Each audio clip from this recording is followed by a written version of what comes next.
183 గజాల 3BHK villa కేవలం 25 లక్షలు మాత్రమే. నమస్కారం అనిల్ సింగ్ గారు. నమస్తే శిరీష. సో మనము పథకాల గురించి మాట్లాడుకుంటున్నాం. అందులో భాగంగానే కొత్తగా ప్రభుత్వం రిలీజ్ చేసిన స్కీమ్స్ గురించి మనం మాట్లాడుకోవడం జరిగింది. అయితే గృహలక్ష్మి పథకం ద్వారా ఎవరెవరికి ఈ పథకం వస్తుంది, దానివల్ల ఎలాంటి బెనిఫిట్స్ ఉండబోతున్నాయి, దీని ప్రొసీజర్ ఏ విధంగా ఉంటుంది, ఎలా అప్లై చేయాలి, దాని గురించి పూర్తి వివరాలు ఒకసారి. ఇది ఇంకొక గ్రేట్ ప్రోగ్రెస్ అని చెప్పొచ్చు. అండ్ ఒక మంచి అందరికీ కూడా చాలా రిలీఫ్ ఇచ్చే పథకం అని చెప్పొచ్చు. అదే గృహజ్యోతి స్కీమ్. ఈ రోజున తెలంగాణ కొత్త ప్రభుత్వం వచ్చినప్పుడు ఇది ఈరోజు అఫీషియల్గా క్లారిటీ ఇచ్చారు ముఖ్యమంత్రి గారు. సో ఇందులో ఉన్న ఈ కొత్త ప్రభుత్వం 6 పథకాలు ఏదైతే అనౌన్స్ చేశారో అందులో ఈ స్కీమ్ ఏదైతే ఉందో ఇది అతి ముఖ్యమైనదని చెప్తాను. చాలా ఇంపార్టెంట్. ఎందుకంటే గృహజ్యోతి స్కీమ్లో ఈ రోజున అందరికీ పట్టి పీడిస్తుంది ఆ కష్టం ఏంటంటే ఎలక్ట్రిసిటీ బిల్స్. మేము అసలు ఏసీ వాడడానికి ఏంటి, అసలు ఏసీ కూడా మేము అఫోర్డ్ చేయలేము. ఉన్న మాదొక చిన్న ఇల్లు, చాలా వచ్చేస్తుంది, వేలల్లో పేలిపోతుంది అసలు బిల్లు. సో చాలా మందికి చాలా మేజర్ ప్రాబ్లమ్స్ వచ్చాయి. సో దీని గురించి బాగా సీరియస్గా ఆలోచించేసి ఈ పథకాన్ని కూడా ఇంప్లిమెంట్ చేయడం జరిగింది. సో ముఖ్యంగా ఎవరు ఈ పథకానికి అర్హులు అండ్ ఎలాంటి కండిషన్స్ ఉన్నాయి అవన్నీ కూడా మనం తెలుసుకుందాం ఇప్పుడు. So first and foremost, yes, మీ ఇల్లు ఏదైతే మీరు ఉంటున్నారో అది మీ పేరు మీద రిజిస్టర్ అయి ఉండాలి. అండ్ అతి ముఖ్యంగా అయిన విషయం ఏంటంటే అది ఒక డొమెస్టిక్ ఎలక్ట్రిసిటీ మీటర్ అయి ఉండాలి. మీ ఇంట్లో అది మీ పేరులో ఉండాలి. అండ్ ముఖ్యమైన విషయం ఏంటంటే మీరు ఈ డీటెయిల్స్లో ఫస్ట్ ఆఫ్ ఆల్ ఏదైతే మీరు ఇక్కడ ఎలిజిబుల్ అవ్వాలి అనుకుంటే అసలు మీ ఇంటి current bill less than 200 units కంటే ఎక్కువగా ఉండకూడదు. ఒకవేళ 200 యూనిట్స్ దాటింది అనుకోండి మీరు ఎలిజిబుల్ అవ్వరు. ఓకే, అది ఏ నెలనైనా. ఎందుకంటే బేసిక్గా ఏంటంటే ఎవరైతే ఎకనామికల్గా బాగా వీకర్ సెక్షన్ నుంచి ఉన్నారో, ఎవరైతే బీపీఎల్ కార్డుదారులు ఉన్నారో, అంటే బిలో పావర్టీలో ఉన్న వాళ్ళు, బీద వాళ్ళకి వాళ్ళకి అసలు అందాల్సిన సహాయం అండి. బేసిక్గా ఏంటంటే అలాంటి సహాయము ఎవరన్నా రిచ్ క్యాండిడేట్ లేదంటే ఇన్ఫ్లుయెన్షియల్ క్యాండిడేట్ తీసేసుకున్నారనుకోండి అది వారి నోట్లో నుంచి మీరు లాక్కుంటున్నట్టే. అది నిజంగా అది కరెక్ట్ కాదు. సో కాబట్టి గవర్నమెంట్ కండిషన్స్ ఎందుకు పెడుతుందంటే ఇలాంటి వాళ్ళు ఎవరైతే అర్హులు ఉన్నారో కొన్ని వేలలో కాదండి లక్షల మంది ఉన్నారు. సో వాళ్ళందరికీ కూడా అందాలి కాబట్టి, వాళ్ళకే అందాలి కాబట్టి ఖచ్చితమైన ఆ కేర్ అనేది తీసుకుంటుంది రాష్ట్ర ప్రభుత్వం. సో దీని గురించి సీరియస్ విషయం కాబట్టి ఎవరెవరైతే అర్హులు ఉన్నారో నిజంగా వాళ్ళందరికీ మనం సహాయం చేద్దాం. సో ఈ పథకం ద్వారా ఈ ఇన్ఫర్మేషన్ నేను మీకు ఇంకా ఇవ్వబోతున్నాను. మిగతా డీటెయిల్స్, డాక్యుమెంటేషన్ ఏం కావాలి, ఎలాంటి కైండ్ ఆఫ్ ఎగ్జాక్ట్లీ అప్లై చేయాలి, దానికి ఫామ్ ఎలా ఉంటుంది, ఆ ఫామ్ ఎక్కడి నుంచి మనం తీసుకోవాలి, ఆ డీటెయిల్స్ అని కూడా చెప్తా.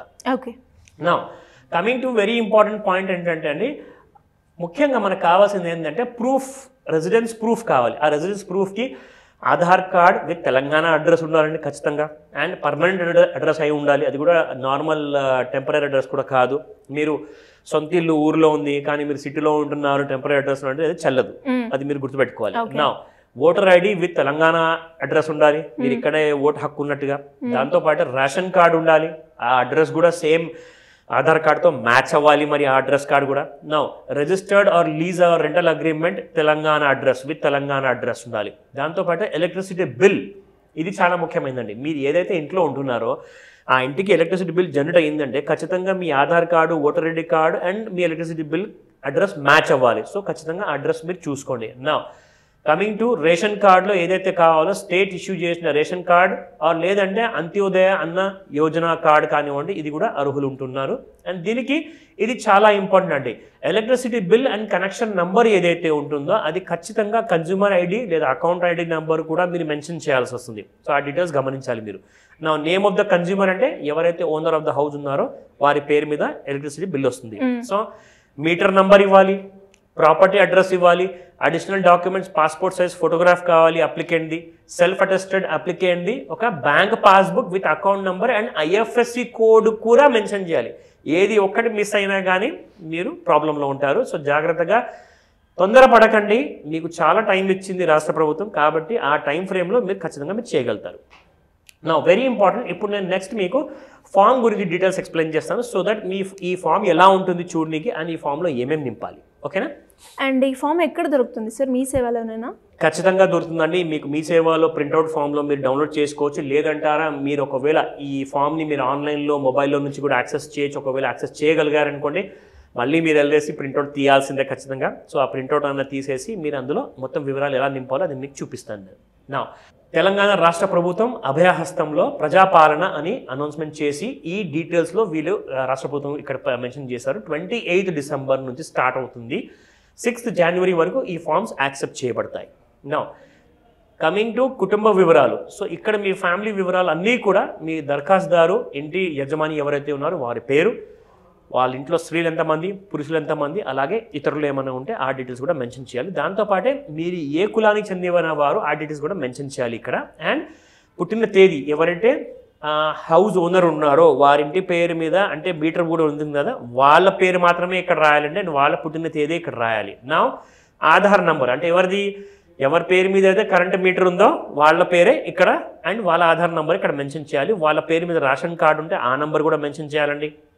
మొబైల్ నెంబర్ ఉంటే ఖచ్చితంగా మొబైల్ నెంబరు ఆ ఆధార్ కార్డుకి లింక్ అయి ఉండాలి. నా మీరు ఏం చేస్తున్నారు, మీ వృత్తి ఏంటి, ఆ డీటెయిల్స్ కూడా ఇవ్వాలి. అండ్ దాంతోపాటు కుటుంబ సభ్యుల వివరాలు ఇక్కడ మీరు చూస్తున్నట్టుగా ఇక్కడ క్రమ సంఖ్య మొత్తం ఇచ్చారు. అండ్ దాంతోపాటు పూర్తి పేరు నింపాలండి. జస్ట్ ఒక ఫస్ట్ నేమ్, మిడిల్ నేమ్ లేదా లాస్ట్ నేమ్ ఒకటే అని కాకుండా పూర్తి వివరాలు ఇక్కడ నింపాలి. అండ్ దాంతోపాటు ఎగ్జాక్ట్లీ సర్నేమ్ ఖచ్చితంగా కావాలి, ఫస్ట్ నేమ్ అండ్ సర్నేమ్ కూడా. నా మీ రిలేషన్షిప్ ఏంటి, మీ ఉన్న ఇంటి మెంబర్స్తో, దాంతోపాటే మేల్ ఫీమేల్ ఉన్నారా, పుట్టిన తేదీ అండ్ ఆధార్ నంబర్, ఆ డీటెయిల్స్తో పాటు మీ ఇంటి అడ్రస్ ఇక్కడ మీరు ఫుల్ఫిల్ చేయాలి. ఈ డీటెయిల్స్ అన్ని కూడా ఇక్కడ మీరు ఇంటి చిరునామా, ఇంటి వీధి ఆర్ గ్రామం కానివ్వండి, మండలం కానివ్వండి ఆర్ జిల్లా కానివ్వండి, ఆ డీటెయిల్స్ ఇక్కడ మెన్షన్ చేశాక మీరు మీ దగ్గరలో ఉన్న మీ ఆధార్ సెంటర్ కానివ్వండి ఆర్ మీ సేవా సెంటర్ కానివ్వండి మీరు అక్కడ సబ్మిట్ చేయొచ్చు. లేదా కొన్ని ఊర్లలో ఒకవేళ గవర్నమెంట్ ఆఫీసుల్లో మండల రెవెన్యూ ఆఫీసెస్ ఉండొచ్చు, అక్కడ కూడా యాక్సెప్ట్ చేస్తారు. లేదంటే ఎలక్ట్రిసిటీ డిపార్ట్మెంట్లో సబ్మిట్ చేయాలా, ఆ డీటెయిల్స్ కూడా మీకు అందజేస్తారు అక్కడ. సో మీరు ఒకసారి మీ సేవలో కాంటాక్ట్లోకి వెళ్ళారనుకోండి, మీకు పూర్తి వివరాలు అక్కడ అందజేస్తారు. ముఖ్యంగా ఈ ఫస్ట్ పేజ్ ఏదైతే ఫామ్ మీరు నింపిన తర్వాత కుటుంబ సభ్యులందరిది వివరాలు ఇచ్చిన తర్వాత మీరు గృహజ్యోతి అనే పథకం ఏదైతే ఉందో, ఎందుకంటే మీరు ఇక్కడ కన్ఫ్యూజ్ అవ్వాల్సిన అవసరం లేదండి. ఎందుకంటే రాష్ట్ర ప్రభుత్వం ఏం చేసిందంటే అనౌన్స్ చేసిన 6 పథకాలకి ఒకటే ఫామ్ పెట్టారనమాట.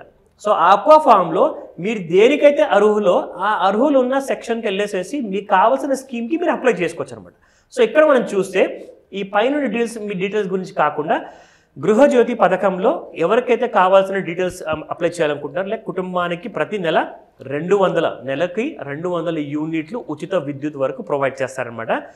మీ నెలసరి గృహ విద్యుత్ వినియోగం ఎంత ఉంది, 0 నుంచి 100 యూనిట్ మధ్యలో ఉందా, 100 to 200 లేదంటే 200 పైన ఉందా, మీ యూనిట్స్ అక్కడ మీరు టిక్ చేయాలి. ఇక్కడ గృహ వినియోగ విద్యుత్ మీటర్ కనెక్షన్ సంఖ్య అంటే మీకు ఒక యూనిక్ కోడ్ ఉంటుంది అనమాట, యూఎస్సి నంబర్ అని చెప్తారు. ఆ యూఎస్సి నంబర్ అక్కడ మెన్షన్ చేశారనుకోండి, పూర్తిగా మీకు క్లారిటీతో మీరు సబ్మిట్ చేసి మీరు కొన్ని రోజులు వెయిట్ చేశారనుకోండి, ఇమీడియట్గా గవర్నమెంట్ నుంచి మీకు ఈ డీటెయిల్స్ అని ఇవ్వబడతాయి. అండ్ మీకు ఒక కన్సర్న్డ్ అథారిటీ నుంచి ఒక కన్ఫర్మేషన్ వస్తుందన్నమాట. అప్పుడే మీరు అర్హులు అవుతారు. సో దీనికి అర్హత మీకు కలగాలి అంటే ఖచ్చితంగా మీరు ఈ ఫామ్స్ అని డౌన్లోడ్ చేసి నేను చెప్పిన డాక్యుమెంట్స్తో సహా ఒక్కటి కూడా మిస్ అవ్వకుండా, ఒకవేళ ఈ ఫామ్స్ అన్ని కూడా డీటెయిల్గా నోట్ చేయలేకపోతే మళ్ళీ ఈ వీడియో చూసేసి మీరు రిపీటెడ్గా చూసి మరి ఒక్కొక్క డాక్యుమెంట్ రెడీ చేసుకొని అప్లై చేయమని చెప్తాను. Great information sir, thank you so much. Welcome Shirisha. So ఇలా ఎవరైనా కూడా స్కీమ్స్ గురించే కావచ్చు, లేదు అంటే లోన్స్ పరంగా కావచ్చు, అప్పులు ఉన్నాయి, అప్పుల నుంచి ఎలా బయటపడాలి, లేదు నాకు ప్యాసివ్ ఇన్కమ్ ఒక జాబ్ తోటి నాకు మనీ సరిపోవట్లేదు, ఇంకా ఆల్టర్నేట్ సోర్స్ ఏమైనా ఉన్నాయా అనుకునే వాళ్ళు మీ గైడెన్స్ కావాలి అనుకుంటే ఏ రకంగా అప్రోచ్ అయ్యే ఛాన్స్ ఉందంటారు? ఇందుకు చాలా ఇంపార్టెంట్ విషయం ఏంటంటే ఫస్ట్ అండ్ ఫార్మోస్ట్ ఎలాంటి కైండ్ ఆఫ్ అప్పులు ఉన్నా కానివ్వండి, ఆ అప్పుల కోసం ఎవరైతే ఎంతైతే బాధపడుతున్నారో ఆర్ వాళ్ళకి కావాల్సిన సహాయం కానివ్వండి, ముఖ్యంగా ఏంటంటే బేసిక్గా ఒక అప్పు తీసుకున్నాక ఆర్ 10వ అప్పు తీసుకున్నాక కూడా డిఫరెన్స్ అనేది ఏముండదండి. లైఫ్ స్టైల్ ఏమి ఇంప్రూవ్ కాదు. మీరు ఎలాగో బాగా అందులోకి డీప్గా వెళ్ళిపోతుంటున్నారు, ఆ చిక్కుల్లో ఇరుక్కుంటూ ఉంటాను. ఆ విషయము గ్రహించే వరకల్లా చాలా లేట్ అయిపోతుంది చాలామందికి. సో వీళ్ళందరికీ నేనేం చెప్తానంటే ఖచ్చితంగా ఒక ప్యాసివ్ ఇన్కమ్ స్ట్రాంగ్గా మీరు కూర్చున్న చోట్లోనే మీకు హ్యాపీగా ఫోన్ ఉంటుంది మీ దగ్గర. ఈరోజు ఆండ్రాయిడ్ ఫోన్ అంటారా, ఇంటర్నెట్ అంటారా, చాలా కామన్ అయిపోయింది, అందరి దగ్గర ఉంటుంది.